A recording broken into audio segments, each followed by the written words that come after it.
welcome to another Ideaprov episode with your host, Mike Pedersen. I'm here with a mutual friend that I met through another one of my co-hosts, and her name is Rosetta, and we kind of started chatting online and really had some good energy, good vibes back and forth. So I was lucky enough to persuade her to jump on a episode with me today. So Rosetta, how are you? How's your day? Doing well. Trying to just brave the storm a little bit, but doing well. So I know the storm's got everybody a little bit upside down, but hopefully you're staying nice and dry. So for those listeners out there, Rosetta, tell us a little bit about yourself. What kind of makes you? So I'm an avid reader. I'm a volunteer. I'm a mom, a grandma. I'm an educator, which is the one thing that's probably most that I love, and the one thing that drives me the most crazy during the day. But I love being an educator, learning new things. I love learning new things, getting to know people. I enjoy being outside and hanging with my family. So pretty quiet, normal life, I think. I don't think it's anything but normal. I mean, you're an educator. You're molding the minds of the young people. I think that's pretty important. Yeah, it's fun. It's each day is different. Each day is new. Every year, each group of kids is different. And that's what makes it, I think, both enjoyable and challenging. Now, I know sometimes it can be challenging, and with your volunteer efforts, that is something that you're very passionate about. So I want to kind of give you a moment, give you the floor to kind of tell us a little bit about some of the things that you're super passionate about. A few things that I, outside of being a grandmother to my 5-year-old and 1-year-old grandboys, I absolutely love volunteering. That is something that I have done for the past maybe 10 years or so. It was talked about, in high school and college, and it's like, if I ever have time. And then once I got out of college, I actually received a scholarship from an organization that was a volunteer organization. And I thought, hey, it'll probably be nice to go and give back to the community, that sort of thing. And I thought it was going to be like a one-time deal. And I've been doing it for 10 years now. So it tugs at your heart, and it just gives you something to look forward to outside of your own, circular view of the world. So I really enjoy doing that. I've worked on, in recent months, developing an online course. Obviously, I love teaching, so being able to work on and produce something that will help others is definitely a passion of mine. And then I've been promoting my first novel. So last year, I debuted my first novel, When It Rains, It Pours, which I absolutely love the title. And I have done a lot of promoting for that, and that's been really enjoyable. Yeah, and so I want to touch on a couple of the things there that you mentioned. So, what exactly type of volunteering? Is it more like volunteering with youth and kids? Is it like at your local food bank, or does it vary? Does it just depends on what you're feeling at the moment? So the organization that I'm a part of, it's called Seroptimus International. It is actually an international organization, so it's pretty much all over the world. But the local chapter here in Tampa is where I do most of my service work. And our primary goal is to support women and girls who are, kind of often overlooked, not really taken seriously. We've had women that have been in abuse shelters with their children. We've had women that are just the head of their households, that are going back to school, that are trying to find their footing. So we just try to find areas in the community that need our service. We will do work with men, organizations that we did Wounded Warriors last year, and we volunteered and worked with them. But our primary goal is really to empower the lives of women and girls. So the age range is pretty much from 13 and beyond. So anyone in that age group is kind of where we like to land. And kind of focus the efforts. And it's a very pivotal age group. That's when, they're kind of coming into their own. They're kind of learning things about their bodies, about the world, about, how they're perceived, how people are perceiving them. Things are growing and changing and moving. And so it's really insightful, because that's a very impactful age in which you can really make a lot of difference there. Absolutely. Yeah. It's definitely that age where it's kind of like you could go either way, so to speak, and to have someone that is supporting your dreams and supporting your goals, or an organization that's able to do that, can really make the difference in the lives of girls that age. So I enjoy doing it. I love doing it. It's really, again, been an eye-opener for me, just allowing me to not stay in my little circular view and being able to see other things about my community that I could use to not only help myself and change my own mindset, but then also be able to help others. Yeah, absolutely. And then I would be remiss if I didn't ask you a little bit about this novel. Like, tell us, is this like a deep adventure book story? Is it a romance type of novel? Like where's the juice? Where's the dirt? So it's actually really pretty cool that I volunteer with young girls and women, and that this book is actually about a young girl who's around the age of 13, 14, who has a life-changing moment. Her parents are getting divorced. And so trying to navigate this new family dynamic is just quite the challenge for her, and figuring out where to go and what to do and that sort of thing. So it's almost like, her world kind of comes crashing down and trying to figure out how to navigate that whole thing. So it's really, I like it. I think it was a work that was in progress for a long time, which is really crazy. So I know that people can write books and be done in like a year's time or 6 months or something like that if you're really, really good. Like, this was a process over a number of years, and it wasn't that I actually set out to write a book. It just kind of came about because when I was in high school and dealing with my own, family trauma and drama, one of my guidance counselors said, you should just write it all down. Just write it and, get it out. And that's how this book actually came about. Wow, that sounds like a juicy read, like one of those, nighttime with a glass of wine or something. I might have to tune into that. So for all you listeners out there, I'm definitely going to add that in, so that if you want to read about that story or pass it along, we'll definitely get you the details, as well as the volunteer stuff that you can do too, so that way people can kind of, participate, if they'd like to join in. Yes, it's definitely rewarding. All right, and while we add on that volunteer stuff, we want to kind of move into, as far as participation, stuff like that. It kind of brings me to our topic for today. And so when I spoke with Rosetta about it, we really kind of thought that this would be a good topic to really dive into, because I think it'll help a lot of people. And so the topic for this episode is, how can you create your own career luck?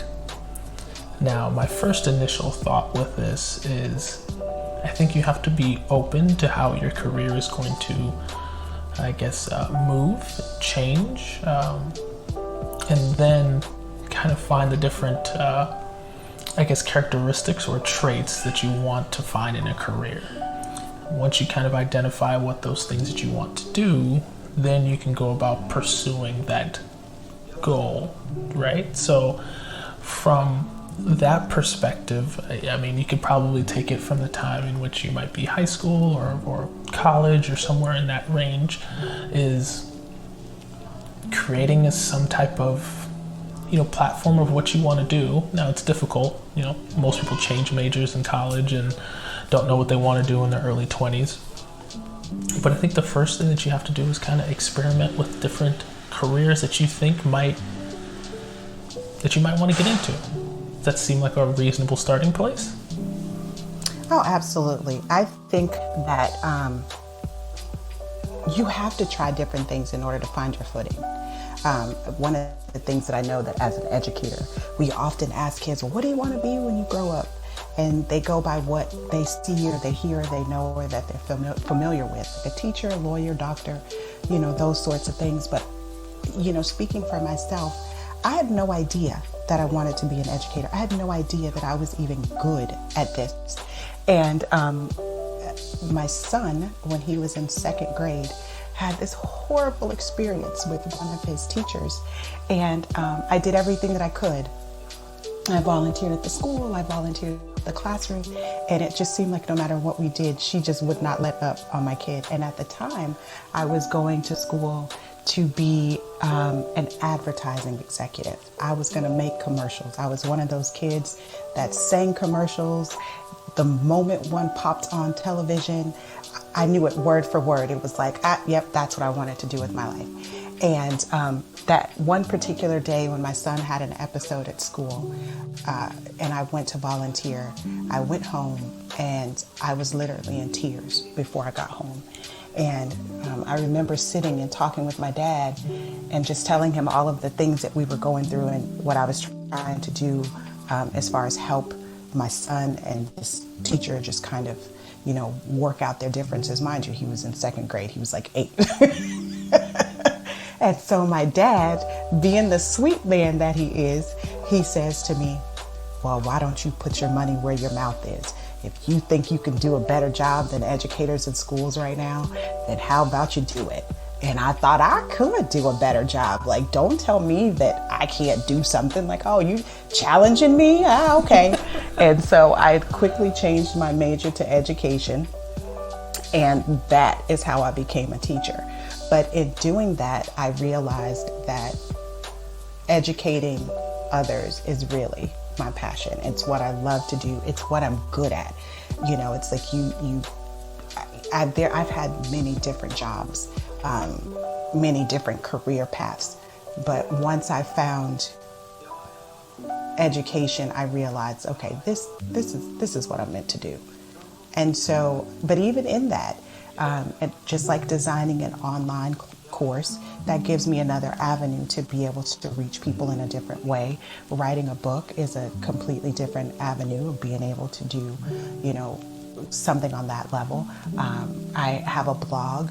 So it's like, there are many different things that I can, throw my creative and teaching juices into. And I think that, when we're talking to children, we need to give them ideas and thoughts about trying many different things so that way, when they do finally find that one thing that they are really passionate about and that they love to do, that their careers will take off in that direction. I think you hit the nail on the head. It's that, we constantly, because I remember being asked that question when I was young. Hey, what do you want to be when you grow up? And it was this constant singular thing. And even sometimes now you ask kids the same thing. And it's, I want to be a firefighter, or I want to be a doctor, or, a teacher or something like that. But, if with the way that, I guess, society is changing, business is changing, some industries weren't even around when you were younger. So how can I say that I want to become a web developer when the internet wasn't even around yet? Like, no. So it's I think we have to change the way that we interact with students at a younger age to kind of open up their world of possibilities. So that way we can show them that, yes, you can be this one thing, but in your free time, you can also potentially have a side hustle, or you can volunteer, or you can create a novel, a book, a podcast, a YouTube channel, multiple avenues, so that way you can create multiple revenue streams if you want to become, uber wealthy and doing it that way. Or not only that, but just to be able to tap into different parts of ourselves that we find valuable, that we want to share. you could be really good at computer stuff, but at the same time, maybe you're really good with your hands and a craftsman and a blacksmith or something like that. Or maybe you make jewelry, like in that way you can sell those things on the side on like an Etsy, channel or something like that. So I think that's the first one. And then the second option is I think it's better to encourage that when they're older to try out those different things and not be so hard pressed to stay in the lane, right? So like to your point, you talked about you wanted to become an advertiser and then you switched to teaching. For me, it was I went to school to be an engineer. My brain worked like that. I was super analytical, loved math, loved science. Got there and I said, I did computers in high school, computer engineering, boom, that's what it is. I'm gonna ride off into the sunset. Got there, took about a semester and a half, and I said, I don't want to be behind a desk for 8 hours a day looking at code. It's just not what it is.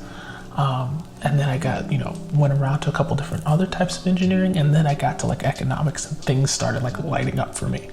I said, oh, that makes sense. And then people would come to me and be like, Mike, you really know this economics? Are you like more macro or micro? And I'm like, actually I can do both. And they're like, what? And I was like, it's those type of things that I think was super helpful, to help nudge me in a different area, to not be so hell-bent on focusing your efforts in one location. Right. It's so true. I think that's one of the reasons why it's important to have, and this is speaking from my educator background, technical schools, schools that are like career oriented, so that students are able to try out a vast majority of things before they kind of, settle on, hey, this is what I want to do for the rest of my life, because things change, times change, our surroundings change, the environment changes, society changes. And so therefore it's really hard to say, I'm gonna, stick to this career path and that's the only thing that I'm, gonna do. And I think it kind of, nails our children and people into thinking that this is the only one thing that they can do. We're beyond those days, when like our parents were, just really happy to be able to get a job. My father was one of those men who, he started at 18 and he retired 30 years later from that same job. And it was like, it was great. He loved it, but he did the same thing for 30 years. And I think we, now we have an option to be able to do way more than that. Like if we can just open our eyes and see what's around us and just try it.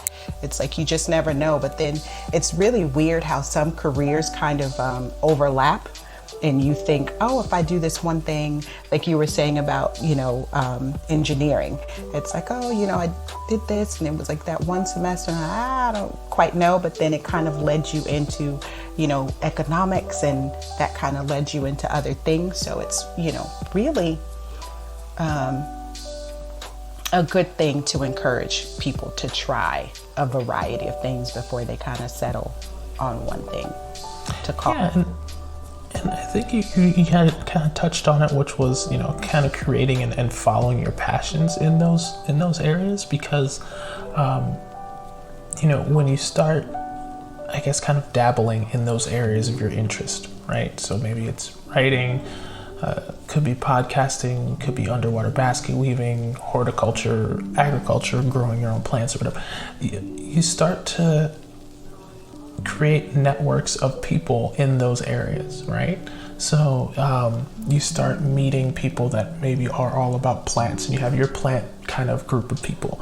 Maybe you're talking about working out and starting a personal training class. The next thing you know, you have your workout buddies and friends. And then, so you create these little pockets of people that can also help when you want to make a career shift, or when you're just trying to find out more about a different avenue or a different something or other. You can tap into these people to say, hey, listen, I'm thinking about getting into woodworking. Do you know anybody in woodworking?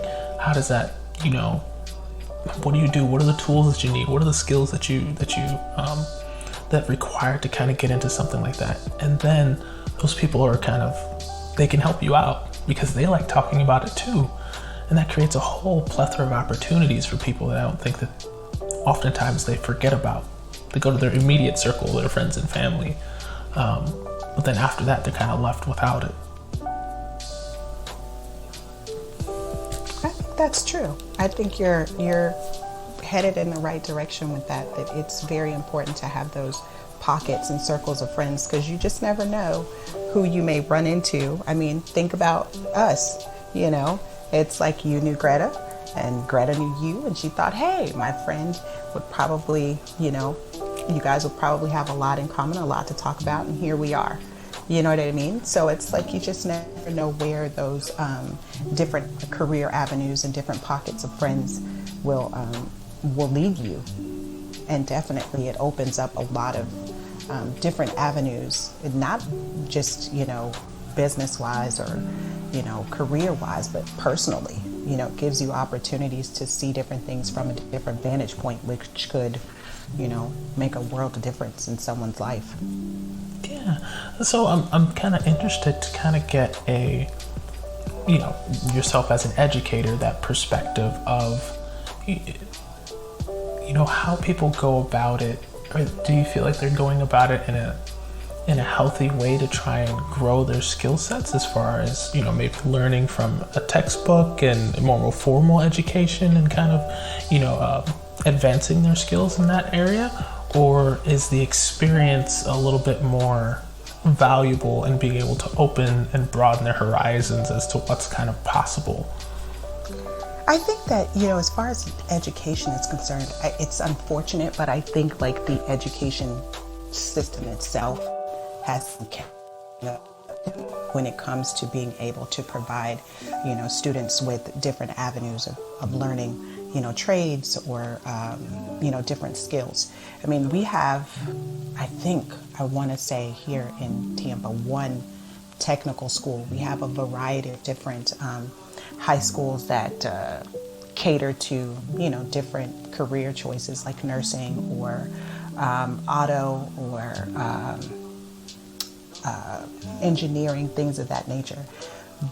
But it's kind of like one of those things where I think education has got to catch up to encouraging students to be a little bit more fluid with like course credits, especially when you get to the high school level, and being able to offer them a variety of things that they can, or courses that they can get involved in, subject areas that may interest them, and giving them the opportunity to say, hey, I didn't really like that last semester, let me try, something else. But being able to have that fluid system in place so that students can kind of find things that they're good at, and being able to say, okay, well, I may not necessarily have to go to college for this, but there is a trade school, or there's a certificate program, or there's something that I can do along these lines that'll help me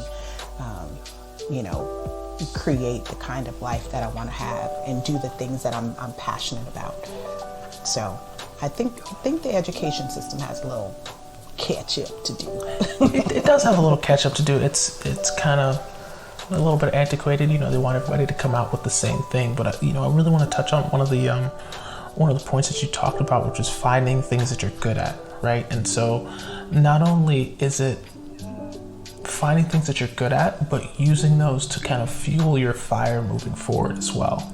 So whether it's automotive stuff, or like if you're talking about nursing, if you find something that is really lighting you up, waking you up in the morning, this is what I need to be doing, continue to kind of nurture that as much as possible. And that means creating things around that, right? So if you find out you're really into cars, if you have the money, go out and buy an old car and fix it up and do something. Or maybe ask friends and family if you can tweak and work on their cars, and maybe document your journey around vehicles, so that way you constantly stay in tune with that area, that market, that industry, and then talk about it. Let people know what you want to do, what you want to get into. And I think that'll lead you to a whole different thing, because as long as you're staying in there, I think you're going to stay energized about your new thing, and things will naturally kind of happen. You know, you could say the universe or whatever will kind of put things in front of you if you stay involved in where you're going in that path. Yeah. I think that's one of the things that I really love about teaching students with special needs, because obviously in any classroom, no two students are alike. However, with students of special needs, it forces me to create lesson plans differently, because students are learning at a different rate. So it forces me to really oftentimes think outside the box. And I teach different grade levels. So I teach 5th grade, I teach 4th grade, and sometimes, they might throw a kindergartner in there. So I have this wide range of students and abilities, and being able to create lesson plans or programs that will reach the same group of kids at a different level or angle is really challenging, but it's really fun. And it forces me to, again, think outside the box, but to be able to cater to a specific child's needs and abilities, and, give them that vision of themselves that, hey, while you may not be able to do it exactly this way, but you can do it that way. And just letting them know that, there are different options out there. Like, we don't have to kind of stick with one thing. And I think if we can do that as educators and create that mindset that we can find different avenues to get to our heart's desires and our passions, with children, that it'll open them up to being able to see themselves in a different way. And therefore, when they get to the point where it's like, oh, if I have to choose this career path, or if I have to choose this one thing, is this something that I love? Is this something that I'm passionate about? Is it something that I have, a desire to do? And then just going for it with no, reservations. It's like, you know what? Yeah, I'm going to do that. It's so important, I think, that you talked about just having that vision, to envision yourself actually doing these things. Because oftentimes, I feel like I know in my personal life, and some of the others that are close to me, like, there's a lot of doubters sometimes, and some naysayers, and some people that will naturally want to poo-poo on your ideas or your thoughts, or kind of put you in a box, or or challenge you, like, why do you want to do that? Like, that's not going to make you enough money, or that's not really going to make you happy, or how are you going to do that? And you kind of have to block it out sometimes and say, hey, like, this is my life. This is something that I want to pursue, and it might work, and it might not work. But I think everybody will be comfortable enough to say, hey, I tried it. It failed miserably, crashed and burned. Or I tried it, and look, I'm the happiest that I've ever been because, it started to work out. So having that inner fortitude is something that I think is extremely important, because it's not the probability that it's going to happen overnight for you, or you're going to hit that, hit the lottery on your dream job the first time around, is very slim. So you have to prepare yourself to realize that, you're going to take some lumps, probably, but if you stay the course over time, sure, numbers are going to be in your favor. Now, the question that I pose to you is for, let's say, an adult going into it, right? If they find that one thing, how long do they legitimately pursue it before, I don't want to say giving up, but maybe pivoting or rethinking if that's a good step? You know what? I think it comes with time. I think it comes with, for me, it's going to be a lot of prayer, kind of figuring out, hey, is this the right thing for me? I think there is no set time frame to say whether or not this is a good idea or a bad idea. It really depends on what you're getting from it. You know, if this is something that you're passionate about, that you have a desire for, it's like educating. I mean, anybody who knows a teacher knows that, you know, we don't make a lot of money. Like, we are just trying to get by every so it's got to be something that you're passionate about, and that it doesn't matter what's happening really around you or what people are saying around you, that this is just something that you love to do and you're going to do it regardless. But there are going to be those times where it's like you have put money, you've put time, you've put effort, you've put energy, and this thing that you have tried to get a hold of is just not producing what you needed to produce. You know, it's like you have to come to terms with, all right, I've given myself this amount of time and I've spent, you know, X amount of dollars. It's like I need to really kind of sit and think about whether or not this is going to be something that I need to continue to pursue. You know, unfortunately, there's no book on that. Like, it's like you got to do it until, you know, you just know in your heart of hearts, as we used to say when we were kids, that, yeah, I got to let this thing go. But, you know, at the same time, you know, I blog. I've been blogging for, I don't know, a number of years. I love writing. Like, if writing was one of those things that I could get paid to do and be at home, then that's what I'd be doing. Unfortunately, like, my writing and my blog is not paying the bills, so I gotta stay in this classroom a little bit longer. Yeah, so it's like, but I still do it because it's one of the things that I love. So it doesn't matter that I'm not getting paid for it, but it's one of the things that I love doing. So I think, you know, and like you were saying earlier, it's got to be a mindset. You got to kind of have that mindset that, you know, when you have people or naysayers that are kind of like, oh, you know, that's not working, or you shouldn't be doing that, or like, how much longer are you going to spend, you know, chasing this dream? You know, it's like, well, you know what? My book from start to publish was about 20 some odd years. Like, I started writing it when my son was probably 2. And my son, when I published it, at the time it was published, my son was 26. But it was one of those things where I did it, I wrote it, and it was just like, you know, very fulfilling for me that I'd actually written a book, even though it hadn't been published or anything of that nature. And it was always one of those things. It's like, you know, at some point I will have this thing published, and, you know, but in the meantime, I got to work. yeah. Like, I got to pay the bills. Yeah, I have a child to raise here. Like, you know, he can't eat paper. Like, we gotta get this going. And so, I happened to be at a party, and like you said before, it's like you just kind of never know where these pockets of people are going to be that you're going to run into that may just kind of push that dream that you have over the edge. And I happened to be at a birthday party a couple of years ago, and it was a friend that I worked with, a coworker, and I just thought, okay, you know, she's been really good to me. She's really sweet. I'll stop by and, you know, take her a gift card and, you know, be good. Say a couple of hellos, and then I'm out the door. Well, I started talking to her mother. And I don't know, we were talking about the food, and then the next thing we know, she's asking me how long I've been teaching. And long story short, I find out that she's a publisher. She owns her own publishing company.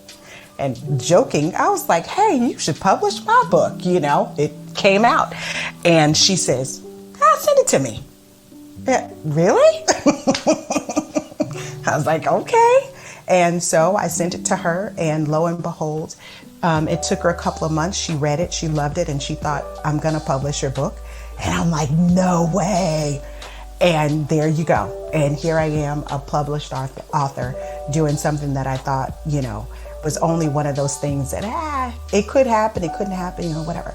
But I was writing the whole time, and I completely enjoyed writing. So it's like, you just never know where you're going to be and how long it's going to be before that dream is going to kind of like take off for you. So you just don't know when to give up. Just I think I mean, you're the perfect case of just never giving up. I mean, we're talking 20 something years of you writing this book. And I'm sure there's been ups and downs during that time in which you thought, do I really need to do it? And, you know, you hem and you haw and stuff like that. And but if if you didn't press forward, you would have never had that opportunity. And, you know, and right place, right time. And that's where you kind of have to, you got to believe in yourself, right? You got to believe in your dream. You can't let it die. You know, and you might have to go about it in a different way, but that doesn't mean that it's not ever going to happen. It just might not happen the way you initially envisioned it, right? You know, because I'm sure like your initial dream of publishing the book versus what actually happened are probably miles apart. Completely different. Completely different.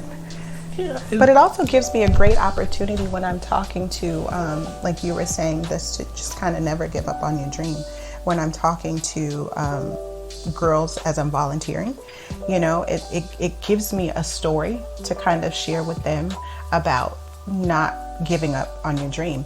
And I tell them often, it's like, just even if it's a little bit every day, you know, just work on your dream a little bit every day. Work on your passion a little bit every day. And you just never know where that's going to take you, which is one of the reasons why I love meeting new people, because you absolutely don't know. You have no idea what people's backstory is like. You have no idea what they're connected to. Yeah. That was really something that I had to change in my way of thinking. Like I had a vision in my head of how things were always supposed to go. And I had to break myself of that thought process and that mold, because, you know, they never ended up going that way. And one of the things I had to kind of nurture is my close circle of friends was really good, and they knew me and stuff. And my partner was really kind of focused on, hey, like, you have a good brain, you have good ideas, you have these kind of things, but if you don't tell anybody, nobody knows. Nobody knows. Like, if you don't meet new people, like, nobody knows. If nobody knows, nobody can help you. You know? True. And it really, like, light bulb moment, you know. And it was really then that I started to kind of open up and say, hey, people aren't scary. Tell them what you want to do. Because I was always afraid, you know, somebody was going to steal my idea, or somebody's going to steal my, you know, my ideal job or my passion or whatever the case may be. And I wasn't going to be the only one. And I'm like, you know what? Hooey on it. Like, tell people this is what I want to do. And oftentimes, if it doesn't hurt, most people will reach out a helping hand and be like, oh, well, I know somebody, like a publisher, or I know somebody in this particular role, or something like that, which, you know, kind of loops me around to the other point as far as not kind of giving up on the thought process. Is if you're finding yourself struggling a little bit, if you know of anybody, or, you know, one, of course, communicate and talk with people, but try and find somebody who's in the role or the job or career that you want to be in, right? Ask to be a mentee. Ask if they can share some insights, some advice, anything that they have. Ask them about their journey, because I guarantee it wasn't all smooth sailing for them either, you know? And if they're able to share a little bit and say, hey, maybe I got some of my education here, you know, I married it with some experience here, and they might even be able to put you in touch with somebody that can help you out. Like, it can help you in a light, you know, accelerate your process so fast.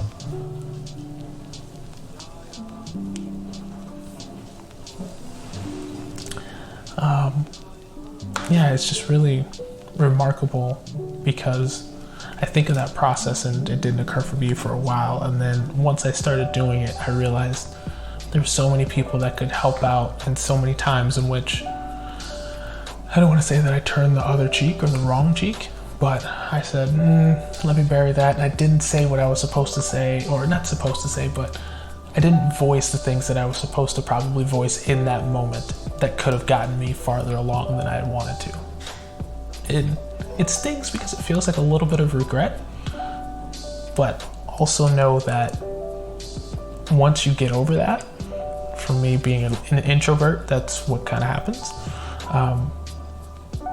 There's a whole different set of wonderfulness that'll be on the other side once you kind of do and communicate that, you know, going forward. That is such a great point. It really is a great point. I think we have to kind of get outside of ourselves sometimes, and get that start thinking like, oh my gosh, I should be further along in my career, or I should be doing this, or I should have purchased a house by now, or, all of those things that kind of plague our minds because we are thinking about, at this point in my life, I should be doing this. And then when I turn this age, I'm going to do that. And we don't really take the time to kind of see where life kind of takes us, based on our personalities and, the things that we're passionate about, or like our friendships, or, little circles of pockets of friends that we know. It could take us into so many different directions, and like you said, that are good for us, but once we get over the fear of, outing ourselves, so to speak, and that fear of like, being rejected, like, oh, somebody's going to think I'm nuts.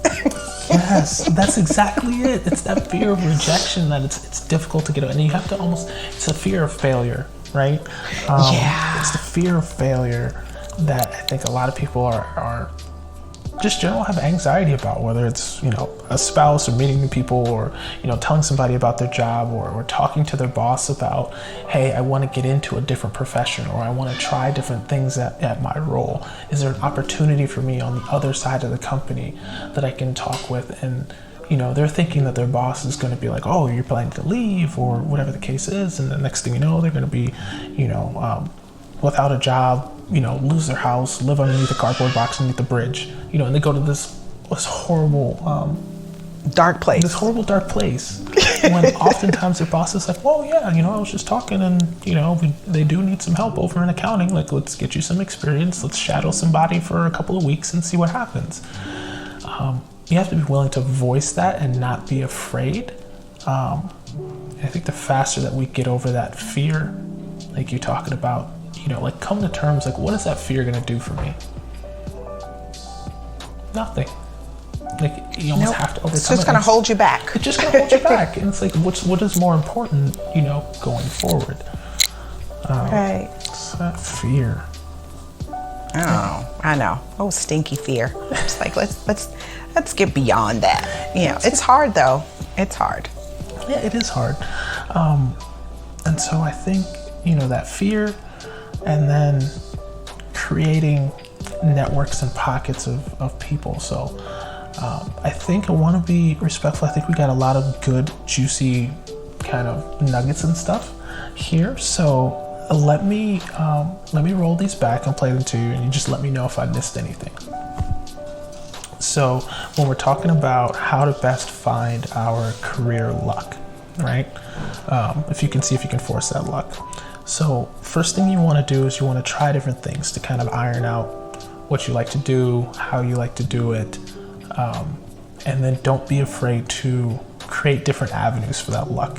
So whether it's writing about it, maybe it's creating reviews on it, a podcast, or just different avenues to be able to stay in that realm or that focus of what your passion is going forward to find that career thing.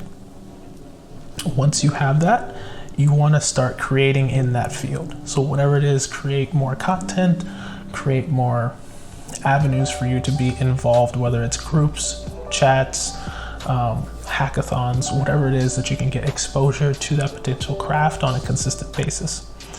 Envision yourself in that role, so that way you can kind of understand what it's like to be there. And if you don't really know what it's like to be there, find someone doing that job and potentially work backwards.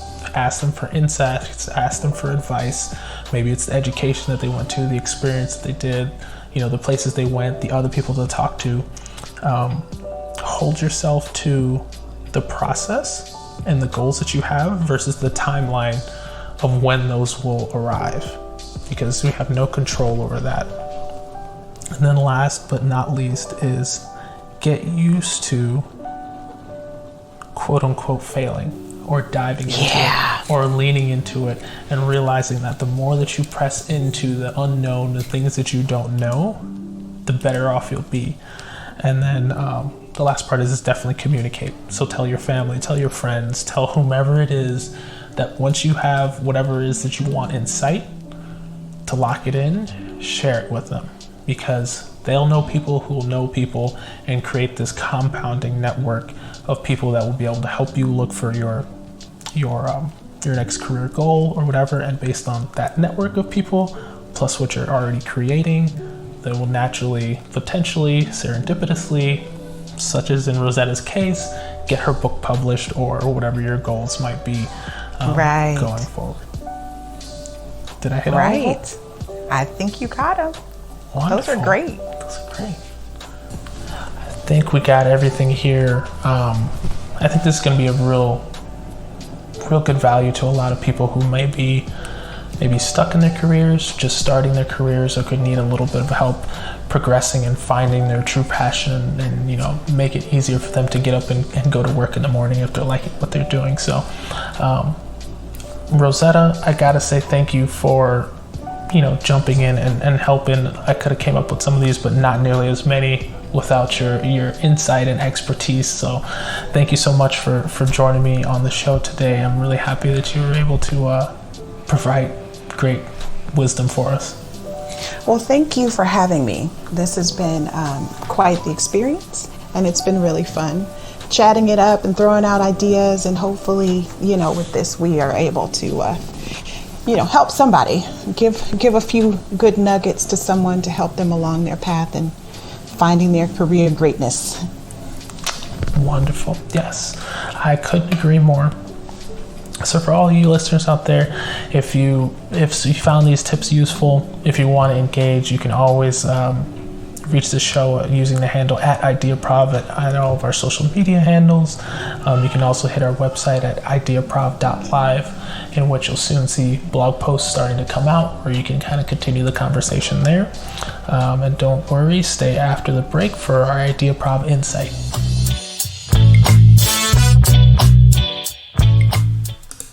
Hey, for this Ideaprov Insight, I wanted to share with you what's called the Vocera Smartbadge. It's a new invention for 2020, and it allows healthcare professionals to voice actively communicate with other healthcare professionals.